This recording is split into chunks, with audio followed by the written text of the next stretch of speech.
તાજેતરમાં આજે જૂનાગઢ મહાનગરપાલિકાની સ્ટેન્ડિંગ કમિટીની બેઠક મળી હતી, જેમાં સ્ટેન્ડિંગ કમિટીની બેઠકમાં સ્ટેન્ડિંગ કમિટીના ચેરમેન પલ્લવીબેન ઠાકરના અધ્યક્ષને મળેલી બેઠકમાં વિવિધ નિર્ણય કરવામાં આવ્યા હતા, જેમાં વિશેષમાં ચાંદડા રોડમાં ગેસ દુર્ઘટના મૃતકોને 3 લાખ તેમજ ઇજાગ્રસ્તોને 50,000ની સહાય જાહેર કરવામાં આવી હતી તેવો નિર્ણય કરવામાં આવ્યો હતો, જેમાં રાજ્યના પૂર્વ આરોગ્ય મંત્રી હેમાબેન આચાર્ય અવસાન થતાં તેને શ્રદ્ધાંજલિ પાઠવી સાથે સાથે જયશ્રી ફાટકથી નર્મદેશ્વર મહાદેવ મંદિર સુધીના માર્ગને હૃદયથી શ્રી હેમાબેન સૂર્યકાંતભાઈ આચાર્ય માર્ગ નામાકરણ કરવાનો નિર્ણય કરાયો છે, જેમાં લોકસંગીત અને સૌરાષ્ટ્રના લોક કલાને જીવન રાખનાર પદ્મશ્રી દિવાળીબેન ભીલને ચિરંજીવી યાદગીરી બની રહે તે માટે બસ સ્ટેન્ડ ચોક ખાતે સ્ટેચ્યુ મૂકવાનો નિર્ણય કરવામાં આવ્યો છે ને ચોમાસાની ઋતુને લઈને વોર્ડ વાઇઝ કોલિસ પોલ અને માર્ગ મરામતમાં કામગીરી માટે 3 લાખ ગટરના ઢાંકણાની કામગીરી માટે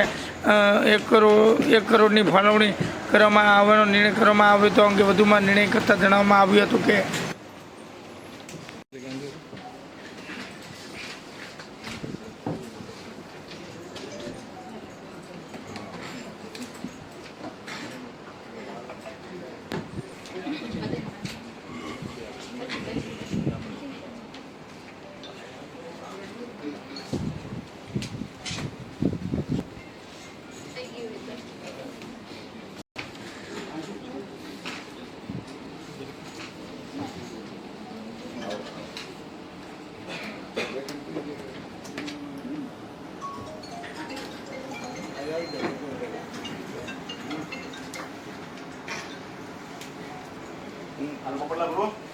एक मिनट आवड़ी साइड ना बाकी है.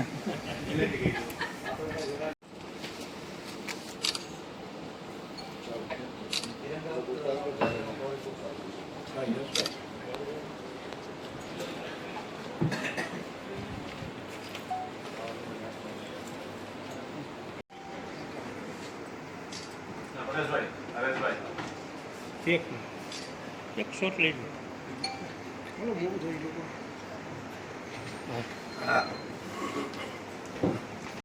आईटी बाकी हमारा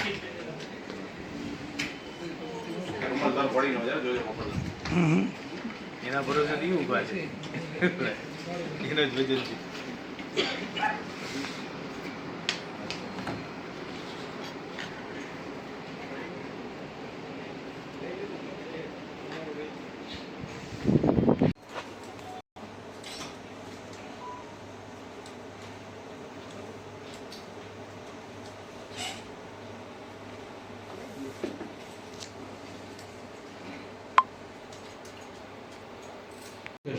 આજે સ્ટેન્ડિંગ કમિટીની મીટિંગ મળેલી હતી, એની અંદર 10 દરખાસ્તો હતી, એમાંથી એક અમે પેન્ડિંગ રાખી છે.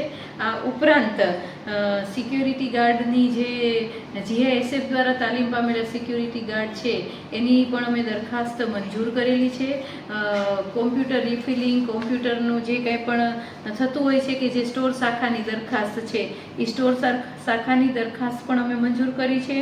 આ ઉપરાંત વોટરવર્ક શાખાના જે ગયા વર્ષના જે વાર્ષિક ભાવો હતા એ પૂરા થઈ ગયા છે, પણ નવા વાર્ષિક ભાવ ન થાય ત્યાં સુધી અમે એને બહાલીની અપેક્ષાએ મંજૂર કર્યા હતા, પણ હવે આજે એને અમે મંજૂરી આપી દીધી છે. અને આપણા જે 3 આશ્રય ગૃહો છે તો એનું સંચાલન સોંપવા માટેની જે દરખાસ્ત હતી કે જે 3 અલગ અલગ સંસ્થાઓ છે, તો આ સંસ્થાઓને પણ આ સંચાલન આનું સોંપવા માટેની જે દરખાસ્ત હતી એ દરખાસ્ત પણ અમે મંજૂર કરી છે. અને આ ઉપરાંત અધ્યક્ષ સ્થાનેથી અમે જે દરખાસ્તો લીધી છે એમાં ઝાંઝરડા રોડ ઉપર જે દુર્ઘટના બની અને એમાં 3 માનવ જિંદગી ગુમાઈ ગઈ, આ માનવ જેમનું મૃત્યુ થયું છે એને પણ આ કોર્પોરેશન કંઈક કમ્પન્સેશન આપે આર્થિક, તો એટલા માટે જે મૃતકો છે એને પ્રત્યેક વ્યક્તિ દીઠ 3 લાખ રૂપિયાની અમે સહાય આવી એક સ્ટેન્ડિંગ કમિટીએ જાહેરાત કરી છે. અને જે સારવાર હેઠળ છે એને 50,000 રૂપિયા પ્રત્યેક વ્યક્તિ દીઠ આવી અમે જાહેરાત કરી છે. આ ઉપરાંત જૂનાગઢનું નારી રત્ન અને પૂર્વ આરોગ્ય મંત્રી હેમાબેન આચાર્ય એમનું દુઃખદ અવસાન થયું, એમનો શોક પ્રસ્તાવ અમે રજૂ કર્યો છે. અને જયશ્રી ફાટકથી નર્મદેશ્વર સુધીનો માર્ગ જે છે એમને હેમાબેન સૂર્યકાંતભાઈ આચાર્ય આ નામ આપવામાં આવે, આ અમે સ્ટેન્ડિંગ કમિટીની અંદર મંજૂર કર્યું છે. આ ઉપરાંત પદ્મશ્રી દિવાળીબેન ભીલ કે જે જૂનાગઢનું ગૌરવ છે અને પદ્મશ્રી છે, તો પદ્મશ્રી દિવાળીબેન ભીલની કોઈ યાદગીરી જૂનાગઢમાં એની પણ યાદગીરી હોય, એનું પણ કોઈ મોન્યુમેન્ટ હોય, તો એના માટે એક મુંબઈની સંસ્થા છે એણે એની પ્રતિમા છે એ બનાવી આપેલ છે. તો આ પ્રતિમાને એસટી રોડ ઉપર સુપ્રીમ કોર્ટના આદેશ પ્રમાણે ને ધારાધોરણ પ્રમાણે આ મુકાય, તો એ પણ અમે જે દરખાસ્ત હતી એ અમે અધ્યક્ષ સ્થાનેથી લઈ અને મંજૂર કરી છે. આવા વિવિધ કામો છે એ અમે મંજૂર કર્યા છે. બેન, તળાવના કામમાં ભ્રષ્ટાચાર થયો છે, શું કહેશો?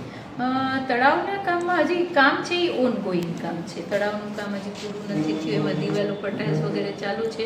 તો કન્સલ્ટન્સીને અમે પૂછી અને પછી જો એમાં નબળું હશે તો ચોક્કસ અમે એના ઉપર આગળ કાર્યવાહી કરશું, પણ અમે કન્સલ્ટન્ટને પૂછી અને અમે યોગ્ય એના ઉપર કરશું. એનું જે મોનિટરિંગ છે અધિકારીઓ દ્વારા કરવામાં નથી આવતું. હા, અમે એ ચોક્કસ આગ્રહ રાખશું કે કોર્પોરેશનના અધિકારીઓ દ્વારા નિયમિત મોનિટરિંગ થાય આ તળાવના કામનું, એ અમે ચોક્કસ આગ્રહ રાખશું. બેન, જો ભ્રષ્ટાચાર જણા હે તો બ્લેકલિસ્ટ કરશો ને ઈ અમે આગળ ઉપર અમે નક્કી કરશું. જો એમાં ભ્રષ્ટાચાર થયો છે તો ચોક્કસ અમે પગલાં લેશું.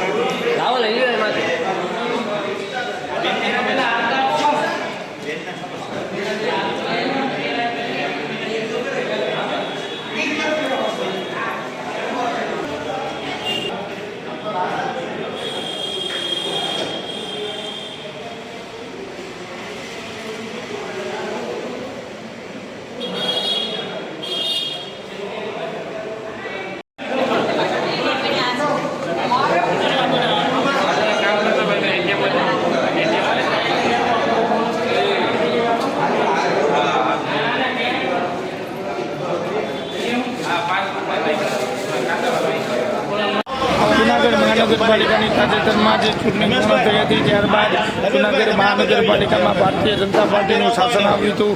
ત્યારબાદ આ મહાનગરપાલિકાની ચૂંટણી પૂર્ણ થતાની સાથે સાથે જૂનાગઢની જનરલ બોર્ડ મળતા તેમની સાથે મેયર, ડેપ્યુટી મેયર, સ્ટેન્ડિંગ કમિટીના ચેરમેન, શાસક પક્ષના નેતા સહિતની વરણી કરવામાં આવી હતી. ત્યારબાદ જૂનાગઢ મહાનગરપાલિકામાં ગઈકાલે વિવિધ સમિતિના ચેરમેનની નિમણૂક કરવામાં આવી હતી. જે ચેરમેન નિમણૂક થતાં જૂનાગઢના મહાનગરપાલિકાના mayor, deputy mayor, standing chairman, deputy mayor, mayor સહિતના આગેવાનોએ આ જુદી જુદી સમિતિના ચેરમેનોને આતોરા કરી અને નવા ચેરમેનની નિમણૂક કરી હતી. શાસક પક્ષના નેતા આવી જવાય.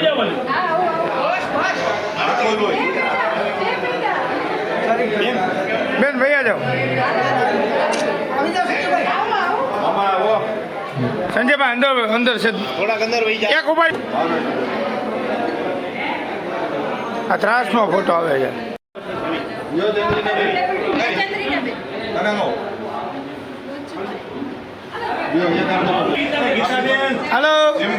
બેન,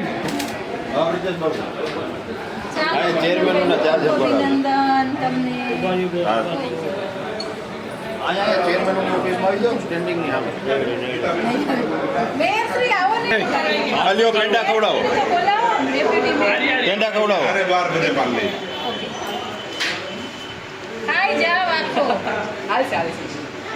સરસ છે બેન.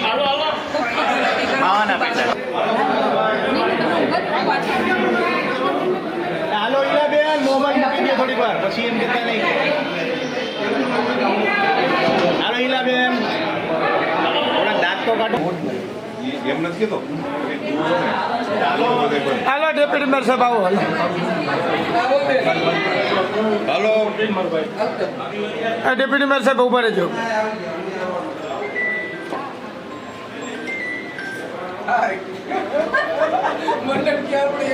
પેન્ડાની સાઈઝ બહુ સારી છે.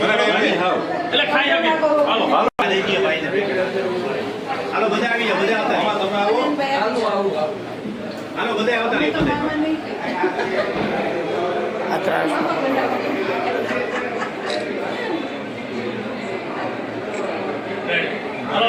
હાલો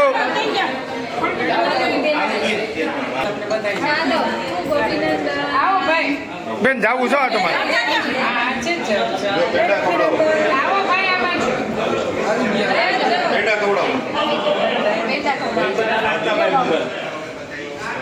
જો મામા તમારા સાથે કોર્પોરેટરના પેંડો ખવડાવો. એ આખે આખો જોઈએ મામા.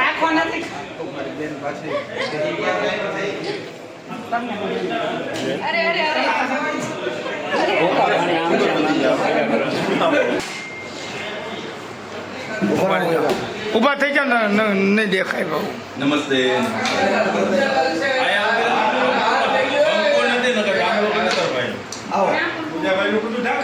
કેમ બાકી? Thank you. અરે આ બધા કેમ બાકી? કોઈ નહીં. આપો.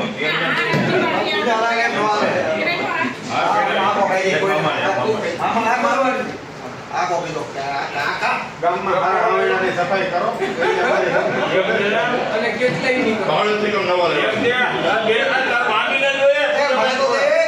ઊભા રહેજો. પેંડો ખોલો પેંડો. એને તો એટલો મીઠો પીઠો આખો દઈ દેવાનો છે.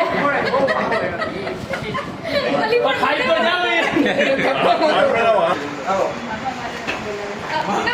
ડબલ સીટો હું એક સાઈડમાં થઈ જાઉં. ચાલો ખૂબ અભિનંદન. ચંદ્રિકાબેન લ્યો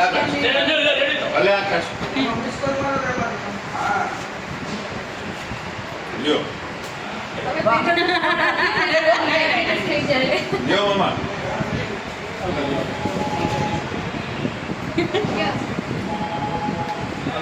આજે ચંદ્રિકાબેન નું કરવા નથી રેલી કાઢવી કોઈ પણ જાતનું કંઈ કર્યા વગર 15 દિવસનું તંત્રને અલ્ટિમેટમ આપી દો. જુનાગઢ શહેરમાં છેલ્લા ઘણા વર્ષોથી સફાઈની કામગીરી સાથે જોડાયેલા ભાઈઓ બહેનો ખૂબ જ અતિ સુંદર મજાની સફાઈની કામગીરી કરી રહ્યા છે. ત્યારે સફાઈ કામદારોના છેલ્લા ઘણા સમયથી પડતર પ્રશ્નને લઈને અનેક વખત સરકારોમાં અને મહાનગરપાલિકાના પદાધિકારીઓને અધિકારીઓને રજૂઆત કરવા છતાંય પ્રશ્નો હલ થયા નહોતા. ત્યારે મહાનગરપાલિકામાં કામ કરતા સફાઈ કામદારો પોતાના પડતર પ્રશ્નને લઈને જુનાગઢ શહેરના ગોધામની પાટી ખાતે સફાઈ કામદાર યુનિયન દ્વારા એક મિટિંગ મળી હતી અને વધુમાં માહિતી આપતા વિજયભાઈ વાળાએ જણાવ્યું હતું કે જનરલ મીટિંગ બોલાવી છે.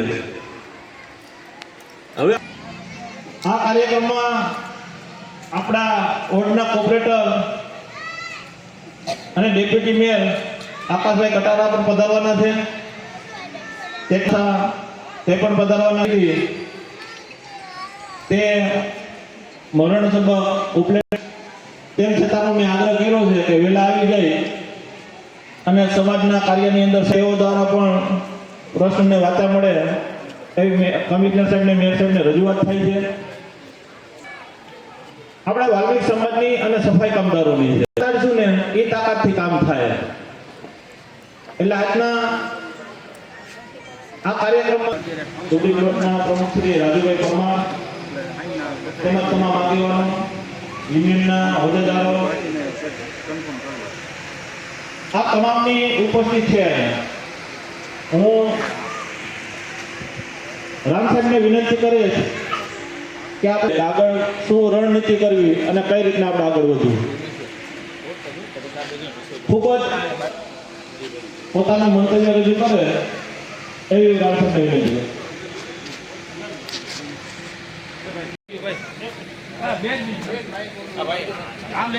કાર્યક્રમ હું નક્કી થાય છે લેવા જ નહીં. કાર્યક્રમ હું નક્કી થાય પછી દેવા જ નહીં.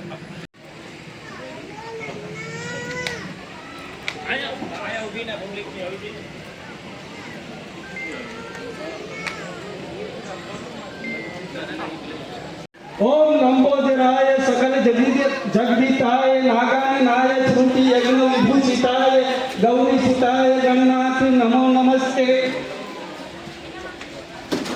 આપણી સમાજના પ્રમુખ શ્રી દિનેશભાઈ ચુડાસમા, સફાઈ કામદાર યુનિયનના પ્રમુખ શ્રી સમાજના અન્ય વિસ્તારમાંથી આગળ બહેનો, જો કે અત્યારે શોર્ટમાં કહેવાનું છે એટલે જે કંઈ સમય છે એ હડતાળ થકી જ થયો છે. આપણે છઠ્ઠો પગાર પંચ મળ્યો, 350 જેટલા ફિક્સ રોજમદાર કર્મચારી કાયમી થયા છે, એ પણ હડતાળ થકી જ થયા છે. અને આપણે હડતાળ પાડી અને એ વખતે કમિશનર શ્રી વિપ્રા ભાલે વહીવટી હુકમ કર્યો, એના આધારે આજે છઠ્ઠો પગાર પંચ મળ્યો છે અને 350 જેટલા ફિક્સ રોજમદાર કર્મચારી કાયમી થયા છે. હાથમો પગાર પંચ જોઈએ તો હાથમો પગાર પંચ પણ આપણે હડતાળ કરી એટલે જ મળ્યો છે. એટલે હડતાળ કરશું તો જ સમાજને ફાયદો થવાનો છે. સફાઈ કામદારોના કામ પણ હડતાળ થકી થવાના છે. આપણે બહુ આવેદનપત્ર આપ્યા, બહુ રેલીઓ કરી, બહુ ધરણા કર્યા, પણ હવે આનો સમય નથી. હવે તો મારું મંતવ્ય એ જ છે કે લીગલી રીતે 15 દિવસનું અલ્ટિમેટમ આપો. 15 દિવસમાં અમારા પ્રશ્ન હલ નહીં થાય તો 16મા દિવસથી સમગ્ર જૂનાગઢ શહેરની સફાઈ કામગીરી બંધ કરીને અમે હડતાલ પર જવાના છે. ભાઈ દઈ દો ને. હા, મારું નામ વિજય વાડા છે. હું સફાઈ કામદારીના પ્રમુખ તરીકે સેવા આપું છું. જૂનાગઢ મહાનગરપાલિકામાં કામ કરતા કાયમી સફાઈ કામદારો, રોજમદાર સફાઈ કામદારો, સખી મંડળની બહેનો, કોન્ટ્રાક્ટમાં કામ કરતા સફાઈ કામદારો, ડોર ટુ ડોરમાં કામ કરતા સફાઈ કામદારો, ફિક્સના કર્મચારી સફાઈ કામદાર કર્મચારીઓનો પ્રાણ પ્રશ્નો ઘણા લાંબા સમયથી પેન્ડિંગ છે. એને લઈ અને અમે 1 મહિનાની મુદતમાં આવેદનપત્ર મહાનગરપાલિકાના અધિકારી અને પદાધિકારીને આપ્યું હતું. 1 મહિનાની મુદત પૂરી થતાં આજે અમે આખરી નિર્ણય લેવા માટે જનરલ મિટિંગનું આયોજન કર્યું છે. જૂનાગઢ વાલ્મીક સમાજના પ્રમુખ શ્રી દિનેશભાઈ ચુડાસમાની સૂચના મુજબ, એની આગેવાની હેઠળ, અમારા માર્ગદર્શક મુજબ અમે આજનો આ કાર્યક્રમ રાખ્યો છે. ટૂંક સમયમાં જ કઈ રીતના અમારે આગળ વધવું છે અને અમારા પ્રાણ પ્રશ્નો છે કઈ રીતના નિકાલ થાય એવી અમે રણનીતિ નક્કી કરવાના છીએ. કઈ પ્રકારની રણનીતિને કેવા પ્રશ્નો સોલ્વ નહીં થાય, કેવા પ્રકારના પગલાઓ રહેશે? અમારા પ્રશ્નો હલ નહીં થાય તો પ્રથમ દ્રષ્ટિએ અમે રેલીનું આયોજન કરવાના છીએ. કાળી પટ્ટી ધારણ કરી અને વિરોધ પ્રદર્શન કરવાના છીએ, ધરણા કરવાના છીએ, પ્રતિક ઉપવાસ આંદોલન કરવાના છીએ. તેમ છતાં પણ સફાઈ કામદારોનો પ્રાણ પ્રશ્નો હલ નહીં થાય તો તમામ સફાઈ કામગીરી બંધ કરી અને અમે આંદોલન પણ કરવાના છીએ એવું અમારે નક્કી કરેલું છે. અને આજે સર્વસંમતિએ જે કાંઈ નિર્ણય થશે એ રીતના અમે આગળ વધશું. ફાઇનલ જ છે આ વખતે ટોટલી આગેવાનો, કર્મચારીઓ, હોદ્દેદારોએ નક્કી કરેલું છે કે વખતો વખત રજૂઆત કરી છે અને જે ફોર્મેલિટી પ્રમાણે અમે રજૂઆત કરી છતાં પણ પ્રશ્ન હલ નથી થયા. આ વખતે પ્રશ્ન હલ નહીં થાય તો ન છૂટકે ભારી મનથી અમારે સફાઈની કામગીરી બંધ કરવી જ પડશે. અને આ વાત છે મહાનગરપાલિકામાં 3 વર્ષથી છેલ્લા રજૂઆત કરો છો તમે. આટલા વર્ષથી સારી એવી કામગીરી, બહેનો સારી એવી કામગીરી કરે છે, આમ છતાં પણ ધ્યાનના જાડી ચામડીના ધ્યાન નથી દેતા. ગયા વખતેની બોડી, તો આ વખતેની બોડીએ શું નિર્ણય કર્યો છે? અમે આવેદનપત્ર આપ્યા પછી મેયરશ્રી, ડેપ્યુટી મેયરશ્રી, કમિશનર સાહેબ દ્વારા પણ અમારી 2-3 મિટિંગ થઈ છે અને પ્રશ્ન હલ કરવા માટેની બાંયધરી આપેલ છે. અમને વિશ્વાસ છે ટૂંક સમયમાં અમારા પ્રશ્ન માટે ફરી ફાઇનલી મિટિંગ થશે અને પ્રશ્ન હલ થશે. પ્રશ્ન હલ નહીં થાય તો ન છૂટકે અમારે આંદોલન કરવું જ પડશે. અને સફાઈ કામગીરીથી બંધ કરશો? જો નહીં, સફાઈની કામગીરી સદંતર બંધ કરવામાં આવશે. એની જવાબદારી કોની રહેશે? જવાબદારી તંત્રની.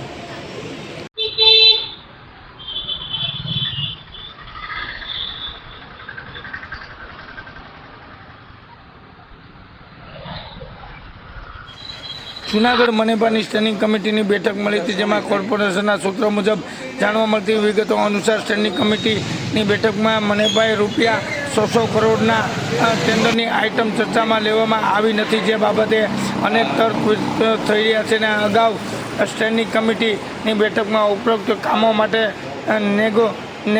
નેગોશિએશન કર્યા વગર ટેન્ડરો પાસ કરી અને ગતિવિધિ હાથ ધરવામાં આવી હતી. અને કમિશનરે જે તે કંપની સાથે નેગોશિએશન કર્યા વગર સ્ટેન્ડિંગ કમિટીમાં દરખાસ્ત કરી દીધી અને ભાજપના એક જૂથ સમર્થન આપી દીધું હતું. ને જ્યારે બીજી તરફ બીજા જૂથે વિરોધ કરી અને નેગોશિએશનમાં આગ્રહ રાખતા એવું કહ્યું કે ભાજપના એક જૂથ અને કમિશનર નારાજ હતા અને કમિશનરની આ મિટિંગમાં છોડી નીકળી ગયા હતા અને તેને પગલે ભાજપનું એક જૂથ કમિશનરની ઓફિસમાં પહોંચી ગયું અને સાહેબ તમે નારાજ થતા નહીં, અમો તમારી સાથે રહી. જુનાગઢ જિલ્લા સહિત 6 જિલ્લા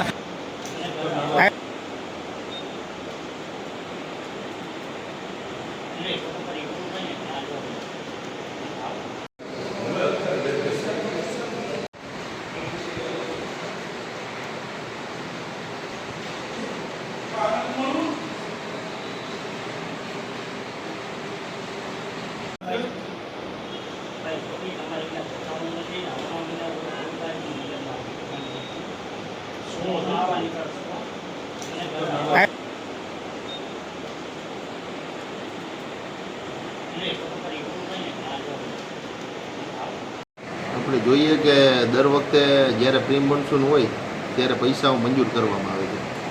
એમાં આપણે જોઈએ કે 3 લાખ ને 5 રૂપિયા કાકરીના, પણ તમે જ્યારે ખાડા ખોદો છો ત્યારે તમને ખબર છે કે ભાઈ આપણે રોડ નથી બનાવવા અને માથે કાકરી જે નાખવાની છે એ નાખીને ખોટા બિલ જ બનાવવાના છે, એટલે આ પૈસાઓ મંજૂર કરવામાં આવે છે. બાકી જે કોન્ટ્રાક્ટર છે પાણીના હોય, ભૂગર્ભ ગટરના હોય, ગેસ પાઇપલાઇનના, એમાં ઓલરેડી છે પેચવર્ક કરી દેવાની શરતો છે.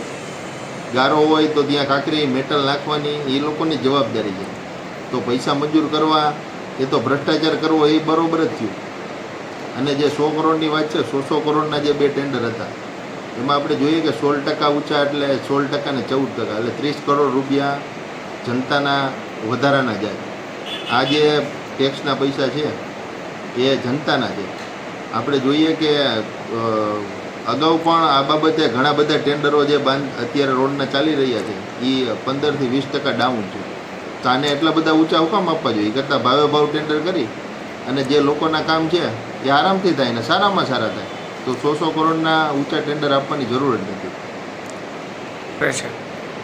બસ આપણે એને અત્યારે જાણ કરી છે કે ભાઈ આ બાબતે તમે ઊંચા ભાવ મંજૂર કરશો તો અમે જનતા સમક્ષ આ તમારા ભ્રષ્ટાચાર છે એ ખુલ્લા પાડશું. અને અગાઉ જે ડાઉન ટેન્ડરો છે એમાં પણ સારા કામ થાય. તમે ઓન ટેન્ડર આપો એના કામ સારા નથી થતા, એના પુરાવા છે. આપણે જોઈએ કે આપણે અંડરબ્રિજ છે ત્યાંથી અગ્રવાલ ચોકવાળો જે રોડ હતો તે ઊંચા ભાવે હતો છતાં પણ તૂટી ગયો અને પાછો કરવો પડ્યો. ત્યારબાદ આપણે જોઈએ કે અન્ય મીરાનગર છે કે અન્ય જે શહેરી વિસ્તારો છે એમાં જે રોડ બન્યા છે એ ફરી પાછા 1-2 મહિનામાં તૂટી જાય છે. તો ઊંચા ભાવે જે ટેન્ડરો છે એ રોડ તો તૂટી જાય છે, ઉલટાના જે નીચા ભાવના છે એ રોડ નથી તૂટતા. આપણે જોઈએ કે પાઠક સાહેબ હતા ત્યારે આપણે ઝાંઝેડા અંડરબ્રિજથી ઝાંસીની રાણી સુધીનો રોડ હજી સુધી છે, આજે 22 વર્ષ થયા, તો કેમ નથી તૂટતો? એટલે આ બધો જે અત્યારે ઊંચા ભાવ આપી અને ટેન્ડરો બધું છે એ ભાજપના જે પદાધિકારીઓ છે એને ભ્રષ્ટાચાર કરવા માટે છે. એટલે આ જે ટેન્ડરો છે એ ભાવે ભાવ મંજૂર થાય એ લોકોના હિતમાં છે, સંસ્થાના હિતમાં છે. આવું કરશે તો કઈ રીતના પગલાં લેશે? આવું કરશે તો આપણે જનતા સમક્ષ એને ખુલ્લા પાડશું.